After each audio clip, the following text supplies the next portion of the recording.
अगर भगवान तुमसे इंतजार करवा रहे हैं तो तैयार रहना। वो उनसे कहीं ज़्यादा देने वाले हैं जितना तुमने मांगा है। जिस तरह लोग मुर्दे इंसान को कंधा देना पुण्य समझते हैं, काश इस तरह जिंदा इंसान को सहारा देना पुण्य समझने लगे तो ज़िंदगी आसान हो जाएगी। मत सोच इतना ज़िंदगी के बारे में, जिसने ज़िंदगी दी है उसने भी तो कुछ सोचा होगा। बेवजह ही नहीं होती लोगों से मुलाकात, किसी से सबक मिलता है तो किसी से ज्ञान। श्री कृष्ण कहते हैं, किसी को दुख देकर मुझसे अपने सुख की इच्छा मत करना।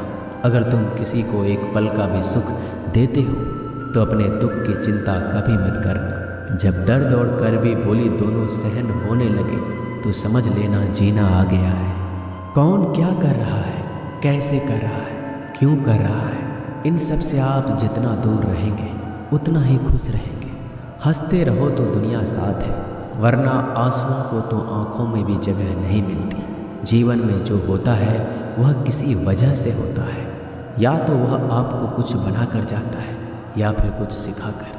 कटना, पिसना और अंतिम समय तक निचोड़े जाना गन्ने से बेहतर कौन जानता है कि मीठा होने का नुकसान कितना होता है। जब कोई दिल दुखाए तो सबसे बेहतर है कि हम चुप हो जाएं, क्योंकि जिन्हें हम जवाब नहीं देते उन्हें फिर वक्त जवाब देता है।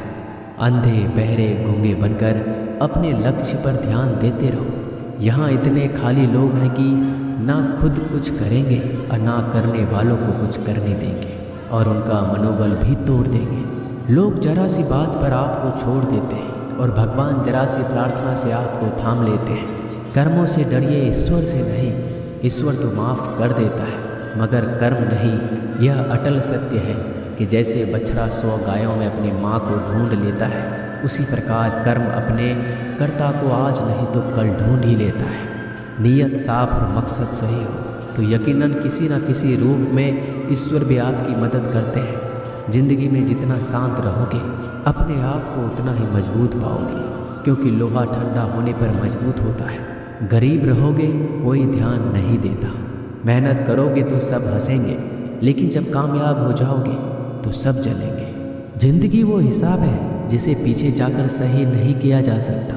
इसलिए आज में सुधार करें और पुरानी बातों को अनुभव की तरह इस्तेमाल करें। जिस जिंदगी में उत्साह, लक्ष्य और अनुशासन ना हो उसे जिंदगी जीना नहीं, जिंदगी काटना कहते हैं। कभी कभी आप बिना कुछ गलत किए भी बुरे बन जाते हैं, क्योंकि जैसा लोग चाहते थे आप वैसा नहीं करते। जिस मनुष्य के हृदय में सच्ची मानवता हो उसकी सोच हमेशा यही होगी कि मुझे मिला हुआ दुख किसी को ना मिले और मुझे मिला हुआ सुख सबको मिले। मैंने हंसकर भी देख लिया और रोकर भी देख लिया, किसी को पाकर किसी को खोकर भी देख लिया। ये जान लिया कि ज़िंदगी वही जी सकता है जिसने अकेले जीना सीख लिया। ज़िंदगी बहुत कुछ सिखाती है, थोड़ा रुलाती है, थोड़ा हंसाती है। खुद से ज़्यादा किसी पे भरोसा मत करना, क्योंकि अंधेरे में तो परछाई भी साथ छोड़ देती है। अगर कोई आपको सच्चा प्यार करता है तो वह आपको समय ज़रूर देगा, आपकी हर स्थिति में साथ देगा, हमेशा आपके लिए समर्पित रहेगा, क्योंकि सच्चा प्यार एक दूसरे की खुशियाँ चाहेगा, आँखों में पानी नहीं। लोहे को कोई नष्ट नहीं कर सकता, बस उसका जंग उसे नष्ट कर सकता है। इसी तरह आदमी को कोई और नहीं बल्कि उसकी सोच ही नष्ट कर सकती है। इसलिए सोच अच्छी रखो, फल अच्छा ही होगा। इतना कमज़ोर मत बनो कि कोई भी आपको तोड़ सके, बल्कि इतना मजबूत बनो कि आपको तोड़ने वाला खुद ही टूट जाए। दर्द आपको मजबूत बनाता है, डर आपको बहादुर बनाता है, अनुभव आपको सिखा देता है। जिस दिन हम समझ जाएंगे कि सामने वाला गलत नहीं, सिर्फ आपकी सोच हमसे अलग है, उस दिन जीवन में सब दुख दूर हो जाएंगे। क्यों रोते हो? मन का ना होने पर जो लिखा है वही होकर रहेगा।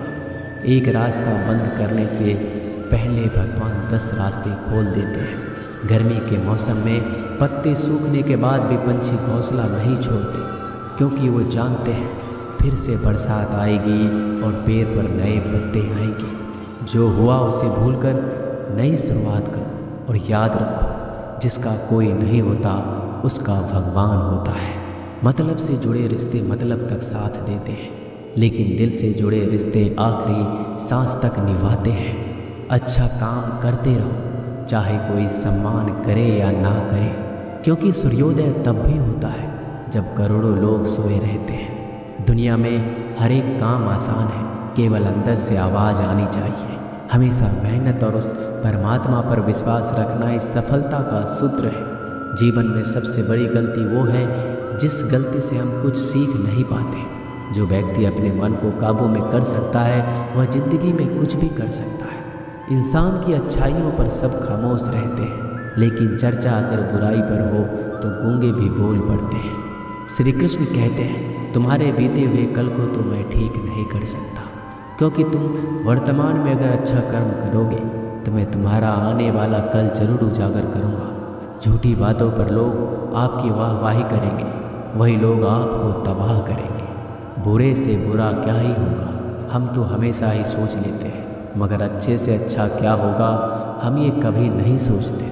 जो ईश्वर रात को पेड़ पर बैठे पक्षियों को कभी गिरने नहीं देता, तो सोचो वह तुम्हें अकेला और बेसहारा कैसे छोड़ सकता है।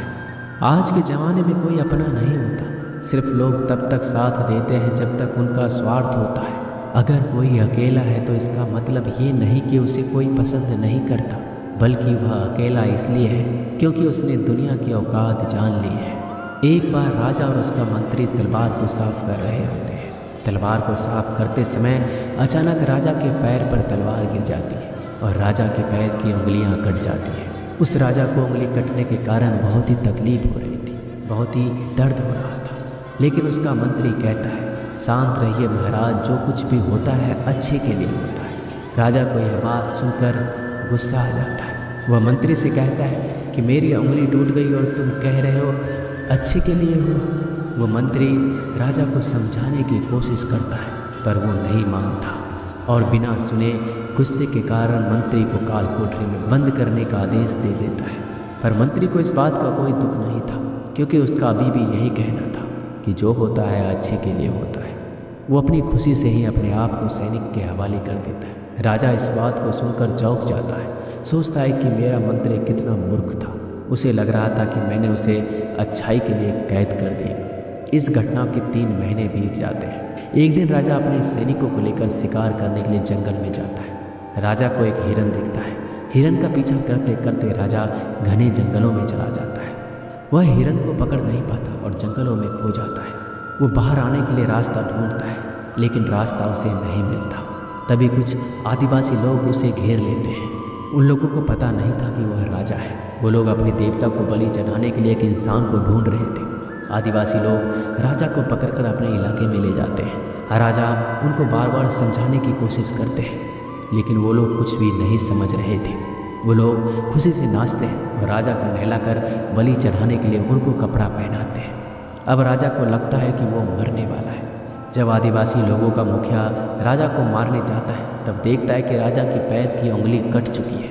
इसको देखकर उसका मुखिया कहता है कि इस इंसान की बलि नहीं दी जा सकती, क्योंकि ये इंसान पूरा नहीं है, एक अंग कटा हुआ है, और उनके भगवान को एक पूरे इंसान की बलि ही दी जा सकती है। अगर ऐसे इंसान की बलि दी जाए जिसका अंग पहले से कटा हुआ है, तो उनके देवता खुश होने की जगह नाराज़ हो जाएंगे। फिर वो लोग राजा को छोड़ देते हैं। राजा खुशी खुशी अपने महल चला जाता है और सोचता है, अगर मेरी उंगली उस दिन ना कटी होती तो आज मेरी मौत हो जाती। इसका मतलब मंत्री सही कह रहा था, जो कुछ होता है अच्छे के लिए होता है। फिर राजा अपने सैनिकों को आदेश देता है कि जल्दी से जाकर मंत्री को रिहा किया जाए। फिर राजा मंत्री को अपना पद वापस देते हैं और पूछते हैं, मंत्री उस दिन मेरी उंगली कट गई, मेरे लिए अच्छा हुआ, मैं मान गया, लेकिन तुम जेल में हो, इससे तुम्हारा क्या अच्छा हुआ। मंत्री खुशी खुशी राजा से कहता है, महाराज आप शिकार के लिए जाते तो आपके साथ मुझे भी आना पड़ता, और अगर मैं आपके साथ जाता तो वो लोग मुझे मार देते। मंत्री की बात सुनकर राजा को समझ आता है कि जो भी हमारे जीवन में होता है वो अच्छे के लिए होता है। अगर हम अपने जीवन में देखें तो हमारे जीवन में भी कुछ मुश्किलें आती हैं, हम उनका सामना नहीं करते, हम उनको ही दोष देते हैं। ये मुश्किलें हमें आगे बढ़ाने और मजबूत कराने के लिए ही आती हैं। हमें हर मुश्किलों को सकारात्मक तरीके से देखना चाहिए, क्योंकि हर चीज़ कुछ न कुछ सिखाकर ही जाती है। हर व्यक्ति के जीवन में सुख और दुख का आना जाना बना रहता है। दोस्तों, आशा करते हैं कि ये वीडियो आपको पसंद आई होगी। मिलते हैं जल्दी नए ज्ञानवर्धक वीडियो के साथ। धन्यवाद।